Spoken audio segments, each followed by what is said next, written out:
The proposal that wasn't love. I was 22 years old when I signed away my name for a future I didn't choose. The day was warm, spring sunlight drifting through the windows of my father's study. But the air inside was colder than a storm. My hands trembled as I held the contract that would rewrite the rest of my life. Across from me sat Liar Thorne, the man everyone called the future king of business. Silent, sharp-eyed, with a face carved from marble and a voice colder than glass. "I'll pay off everything," he said flatly, placing a pen beside the paper. "All your father's debts. I'll make your family untouchable. But in exchange," his eyes met mine, unreadable, "you'll become my wife." I stared at the papers. They weren't wedding vows. They were terms, legal, empty, lifeless. "Why me?"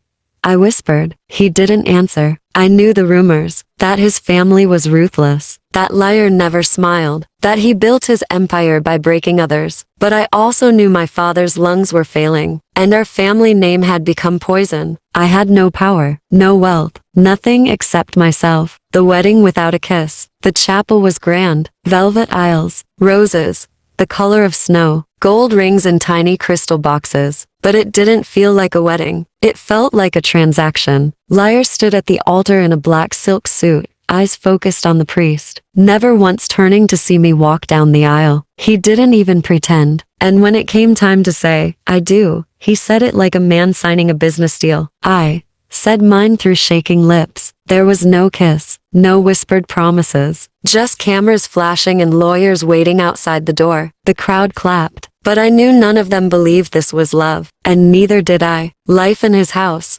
but not his heart. The mansion was like something out of a fairy tale. Tall windows, endless hallways, a bed too large for one person and too cold for two strangers. He gave me my own room. We didn't eat together. He left before sunrise and returned after midnight. I didn't know where he went, who he saw, what he thought of me. All I knew was this: I was his wife on paper, not in his world. The first rule. One night, I knocked on his office door. Silence. Then his voice.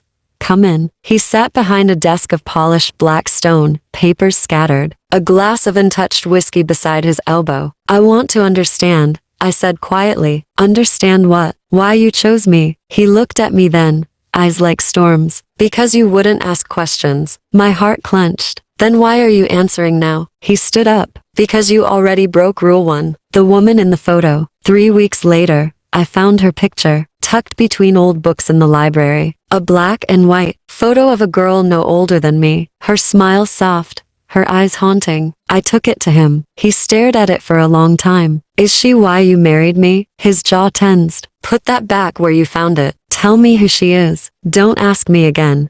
But the truth was already whispering in the back of my mind. There was someone before me, someone he couldn't forget, someone he might have loved, and I was just a shadow standing in her place. The garden silence. It rained the next morning. The garden looked like a washed painting, wet stone, heavy petals, a gray sky hanging over the marble balcony. I stood under the archway, holding a cup of untouched tea, staring at nothing. That's when I heard footsteps. Liar.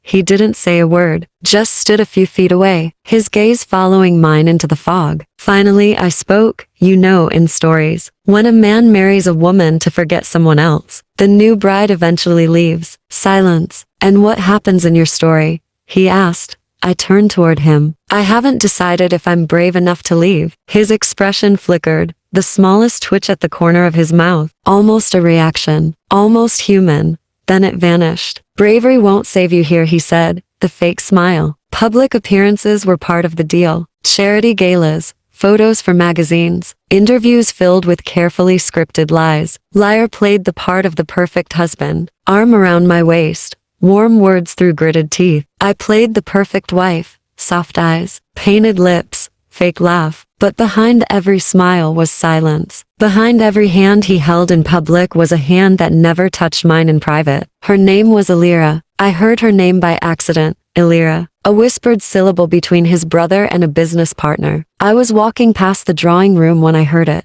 If Elira were alive, he'd never have married the Velen girl. I froze alive. She wasn't just an old love. She was gone. Confrontation. "You married me because she died." He looked up from his documents, jaw locked.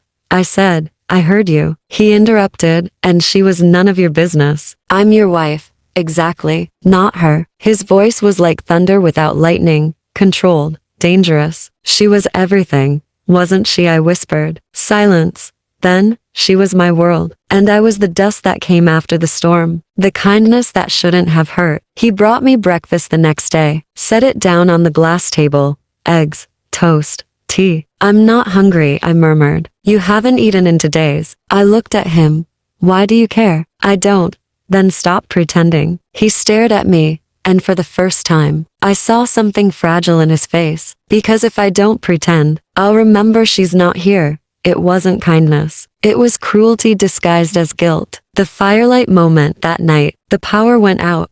A storm hit the estate hard, knocking out the grid. The entire house was candles and shadow. I lit a fire in the east wing fireplace and sat in the silence, wrapping a blanket around my shoulders. Minutes later, he appeared. He didn't speak, just sat across from me. The fire between us crackled, the only sound in the room. I was 17 when I met her, he said suddenly. I turned. He wasn't looking at me, just into the fire. She used to read poetry under the olive trees, said she wanted a love that hurt like art, and did it. In the end, he said, it hurt more than death. The moment he saw me, for a heartbeat in that firelight, I thought maybe, just maybe, he saw me, not as Illyra's replacement, not as a contract, but as a woman sitting in front of him, offering silent company to a broken man. His eyes met mine, gray and deep. Arya, he said, for the first time, my name sounding unfamiliar on his lips. Then, he stood and left, and the silence that returned was louder than before. The dream he doesn't know I heard. That night,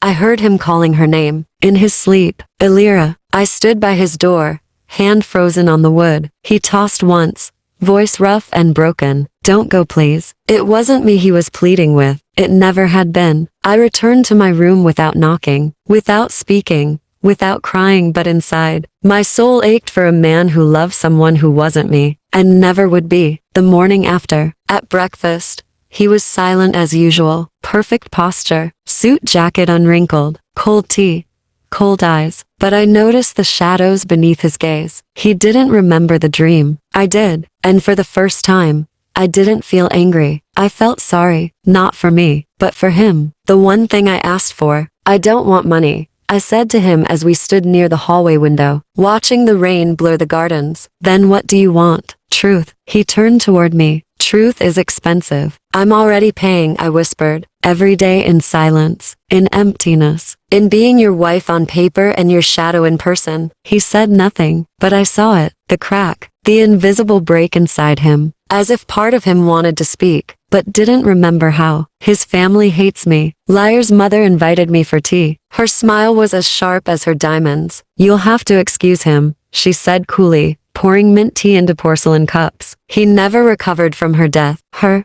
I asked gently. Illyra, of course. She was like a daughter to me. I see. No, dear. You don't. And that's the problem. I sipped the tea, my hands steady, but inside I was burning. The first real touch. It was a storm again. Seems like our connection only came with thunder. I had a nightmare. Woke up crying, sweat clinging to my skin. I stumbled down the hall, not knowing where I was going until I saw the faint golden light under his door. I knocked. Silence. Then come in. He was at the fireplace again, reading a book he hadn't turned a page in for an hour. He looked up, paused, then slowly stood and walked over. And without a word he held me, not like a husband, not like a stranger, but like a man holding his guilt, his grief, and maybe something new. The morning he stayed in my room that night, didn't touch me, didn't say a word, just sat on the floor beside my bed, one hand on the edge of the blanket, eyes closed, breathing slow. When I woke up, he was still there, watching me. I turned toward him. Why do you look at me like that? He didn't blink. Because you're not supposed to matter, but you do. And then he left. The photo album. I found it in a locked drawer. Old pictures of Illyra. Her smile, her poems, her hands in his. The look in his eyes when he stared at her was the same look he gave me this morning, and that terrified me. I am not her. I'm not her, I said, facing him in the library. I know. Then stop trying to punish me for dying in her place. His lips parted, stunned. Hurt. I didn't mean. You did, I said. Every time you look at me with those haunted eyes. Every time you walk away when I speak. Every time you touch me like you're chasing a memory. I'm not her, I repeated, my voice breaking. And I never will be. He stepped closer. I know you're not her. And maybe that's what scares me most. The winter that came too soon. The first snow came early that year. The trees outside the estate were dipped in white. The fountains frozen, and the lake like glass. I watched it all from the window of my bedroom, wrapped in a shawl, wondering how something so cold could still be beautiful, just like him. Liar passed me in the hallway that morning, his eyes resting on mine longer than usual. You should wear something warmer, he murmured. A small thing, but it made my chest tighten, because it meant he noticed. The accident, it happened in the city. A collapsing scaffold at one of his charity construction sites. Liar rushed to the scene without telling anyone. No guards. No staff. I found out from the news. Billionaire Liar Thorne injured in sudden collapse. My world cracked open. I rushed to the hospital, ignoring the reporters, pushing past nurses. When I reached his room, he was pale, blood on his sleeve, arm in a sling, a cut over his eyebrow. But he was alive. He looked up, and something in his face softened when he saw me. You came. Tears stung my eyes. Of course I did. For the first time, he reached for my hand before I reached for his, and didn't let go. The nurse's mistake. While adjusting his fore, the nurse smiled and said, Your wife was here the whole night. You're lucky, Mr. Thorne. He didn't correct her. But she wasn't talking about me. She meant someone else who'd been there earlier. The woman I saw exiting quietly while I entered. Tall, dark hair, eyes just like his. The truth comes bleeding. That night, I waited in his room as he slept. His phone buzzed. One message. I told you I couldn't stay to see her. Please tell her the truth soon, liar. She doesn't deserve this. I didn't cry. Not then. Instead, I took a breath and whispered to his sleeping form. Tell me who she is. And I waited. The other woman. The next morning, over coffee, he said, Her name is Leora. I blinked. That's your name. He nodded. She's my twin. I froze. He sighed. We were separated at birth and raised apart. Found each other later. She's the only family I trust. Why hide her? Because anyone close to me gets hurt. His eyes flicked up, including you. And suddenly it made sense. Why he kept me distant. Why he didn't want to feel. Because anyone he let in was a target. The threat. That night,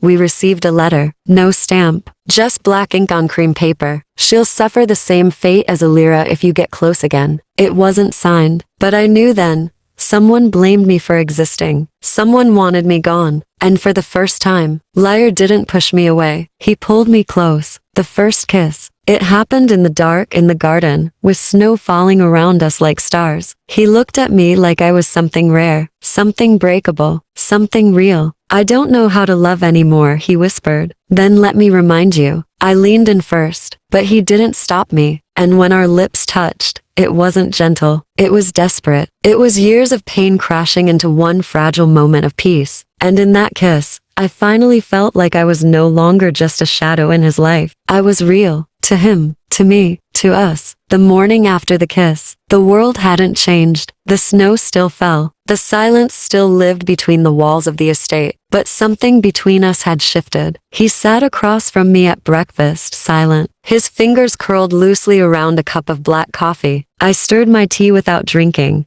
heart beating too loudly in the stillness. He glanced up. You regret it? He asked. I looked at him, startled. Do you? He didn't blink. No. Then, softer, like something wounded inside him, finally let go. It was the first time I felt human in a long time, and for the first time since our wedding. I smiled. Whispers in the halls. The staff began whispering. Eyes followed us. Smiles softened. Because for the first time, we looked like what they expected. Like a couple. Even if it still felt fragile. Even if we still didn't know what we were. The broken piano. I found an old piano in the east wing. Dusty. Unused. Ivory keys yellowing from age. I pressed one key. It made a sound like memory. He came to stand behind me. She used to play that, he murmured. Elira. No, he paused. My mother. My fingers froze. I didn't know she was dead. She died giving birth to Leora. My father never forgave her for dying. And Leora never forgave herself for living. Silence. Then he added, and I never forgave him. His father arrives. He came in unannounced, tall, sharp, terrifying. Liar's father, Victor Thorne, the man who built an empire on silence and control. He looked at me once, eyes cold. So, you're the one he married to fill the grave. Liar stood, voice like steel. Say that again. Victor smiled. You married her to silence the ghosts, boy. But ghosts don't stay buried. And then he left, leaving frost in the room that no fire could melt. The first fight. That night, I found him in the wine cellar, alone, breathing hard, fists clenched. Liar. He didn't turn. You're not your father, I said softly. His voice was a razor. Aren't I pushed you away? I used you. I built walls and called it love. No, I whispered. You built those walls to survive. He turned finally. Then why are you still here? I stepped closer. Because your pain doesn't scare me, but losing you might. The protection. Threats returned. Another letter. Another shadow caught lurking by the garden gate. Liar doubled the guards. Ordered cameras installed. But still he refused to send me away. I won't lose you too, he said one night, gripping my hands. You never had me to lose, I whispered. Not really. His grip tightened. Then let me try. Let me fix this. Us. I didn't answer, but I didn't walk away either. His confession. 3 weeks later, in the blue room of the West Tower, where the sun poured through stained glass, he told me the truth. All of it. I didn't marry you just to pay off your debts. I blinked. He continued. I married you because I needed a reason to live that wasn't Elira. I needed a name to say that wouldn't taste like regret. He walked toward me slowly. You were quiet, kind, unassuming, and when I looked at you for a moment, I didn't feel hollow. But I was cruel, he added, eyes dark, and you had every right to hate me. I reached for his hand. I didn't hate you. I pitied you. And now I think I understand you. The firelight again. We returned to the fireplace, where it all began. Same blanket, same silence. But this time, we sat together. His head rested lightly against mine. No words, just warmth, just something growing where grief used to live. The apology. He knocked on my door at midnight. Just one soft knock. I opened it, heart racing. He stood there in a gray sweater. No suit, no armor, just him. I never said I was sorry. I blinked. For what? For marrying you for the wrong reasons. He paused, breath shaky. For punishing you for someone else's death. For needing you and pretending I didn't. His eyes burned. I'm sorry, Arya. And just like that, the walls inside me crumbled. Because sometimes the deepest love begins with the deepest wound. The way he looked at me. The next morning, something changed. He didn't avoid me anymore. He looked, truly looked. Over breakfast, in the garden, across the hallway, in mirrors, in the reflection of glass windows. And every time his eyes found me, it felt like the beginning of a real marriage, a real us. The first dance. It happened on the balcony under fairy lights. No music, no guests, just the moonlight and the sound of wind. He reached for my hand. May I? I nodded. And there, barefoot, in silk pajamas, I danced in the arms of a man who once hated the very idea of love. He spun me once, laughed once, real laughter, and I memorized that sound like it was the only thing keeping me alive. The news. A call came from his assistant. His father had collapsed. Hospital. ICU. Blood clot. Liar didn't say a word. He just stared out the window, eyes blank. You should go, I said gently. He shook his head. He's not my concern. But you are his son. His voice was cold. I was only ever his disappointment. But still, the next morning, we drove together to the hospital. The past unspoken. Victor Thorne opened his eyes as we entered. He looked at Liar, then at me. Then he whispered one word. Elira. Liar's jaw clenched. She's gone. Victor swallowed. And this one will leave too. You'll destroy her. I stepped closer. No, you won't. Because he's not you. His eyes widened in surprise, then closed. He didn't speak again. The winter walk. We walked in the snow after. No words. No need. He held my hand, like it was something he'd been afraid to lose his entire life. And now, finally, he wasn't letting go. The garden vow. He stopped by the fountain where we first fought, where I once cried alone, where he once said, I didn't matter. He turned to me, snowflakes in his hair, voice low. Marry me again. I blinked. What? This time for real. No contracts. No debts. Just you. Just me. Arya. Will you choose me again? Tears filled my eyes. I didn't answer with words. I kissed him. Because love had finally begun. The ring that meant something. He didn't buy a new ring. Instead, he took the one I already wore. Cold, silver, businesslike, and slid it off my finger gently. Then he gave me his mother's. She said this ring was only for a woman who could endure storms and still bloom. You're that woman. I stared at it. Gold. Small emerald at the center. Old. But beautiful. Just like us. I slipped it on. This time it fit. The kiss in front of the world. The press was everywhere. They expected another cold couple appearance. Another pretend partnership. But instead, he held my waist like it meant something. Spoke into the mic. She saved me. And then, he kissed me. Not like a businessman. Not like a man with a past. But like a man who had finally found home. And the world, every camera, every whisper went silent. Because this kiss wasn't for them. It was for us. The woman in red. Her name was Amorous. She appeared days after our public vow renewal. Red dress. Red lips. A gaze that didn't blink. You think he loves you now? She whispered, as she passed me in the ballroom. He didn't cry at Alira's funeral, but he'll cry at yours. I froze. She vanished into the crowd like smoke. And suddenly, I realized, not everyone was happy to see us fall in love. The warning. Leora was the one who found the file. Photos, surveillance, threats. Amorous had been watching me for months. She was Alira's cousin, Leora whispered. She blamed Lyre for Alira's death. And now she blames you. The fairy tale began to burn at the edges. Because love like ours was never meant to be quiet. The break-in. The estate alarm went off at 2:40 for M. Broken glass. Footprints. Nothing stolen. Just one thing left behind. A necklace. The same one Alira wore in the photo I found months ago. And a note. One bride died. How long will this one last? Lyre didn't speak. Didn't breathe. He just took my hand and said, "You're not sleeping in your room again. Ever." Sharing the bed. We had been close before. But that night, for the first time, we shared a bed. No walls between us. No distance.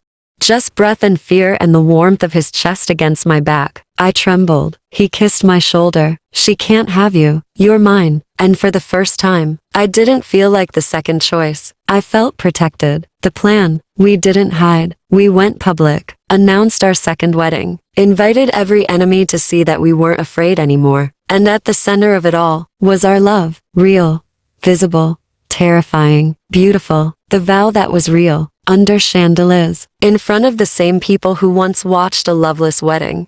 He held my hands and said, "I vow to never love you like I loved her." I blinked. He smiled gently. "Because with you, I learned what love actually is." I cried, not from sadness, from finally being seen. The bullet that missed. The shot rang out during the celebration. Screams, shattered glasses. Guards rushed forward. But the bullet didn't hit me. It hit the rose centerpiece on the table beside me, 2 inches away. Lyre tackled me to the ground, shielding my body with his. Blood wasn't spilled, but fear drenched every inch of the night. "She's sending a message," he growled. "And I'm about to send one back." The fight they didn't see. He met her in the abandoned vineyard behind his estate. Amorous, dressed in white this time, like a mockery of a bride. "You took Alira from me," she spat. "No, I lost her too," Lyre said. "But you replaced her." She pulled a blade from her coat. "And now I'll make her death mean something." But Lyre was faster. Not with violence. With truth. Alira begged me to move on. Her last letter was a plea to keep living. He tossed the crumpled note at Amorous' feet. She screamed.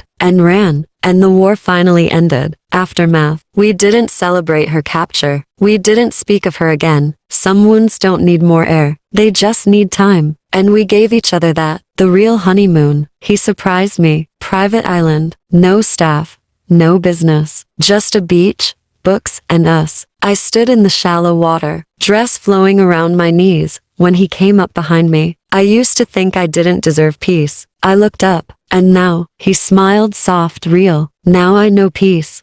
Looks like you. He kissed me under the orange sky, and nothing else mattered. Leora's news. When we returned, Leora had something to tell us. "I'm getting married." I blinked. "What? To who?" She grinned. "To the guard who saved me during the break-in." Lyre choked on his coffee. "Absolutely not." But the twinkle in his eyes said otherwise. For once, joy echoed through the halls of the estate. The child in the garden. A year passed. I was planting roses in the same garden where I once cried when I felt dizzy, sick, tired. The test turned positive. I sat under the olive tree where Alira once read poems and whispered to the wind, "I'm carrying your brother's child." And somehow I knew she heard me, telling him. He found me in the library, holding an old fairy tale book. I placed it in his hands. "We'll need to read bedtime stories soon." His brows furrowed then widened. I nodded. He didn't speak. He just dropped the book and knelt down, hands on my stomach. "You gave me everything I thought I'd lost forever." Her middle name. We had a girl, black curls, his eyes, and a cry that sounded like music. We named her Elira Grace Thorne, in memory, in peace, but most of all in love. Sleepless nights. The baby cried for the third time that night. I stumbled toward her crib, exhausted, hair a mess, heart pounding. And there he was, already holding her, whispering gently, "Liar," in sweatpants, singing softly. I stood by the door, tears rising, because this wasn't the cold man who married me for convenience. This was the man I had come to love deeply, and more than that, this was the father of our child.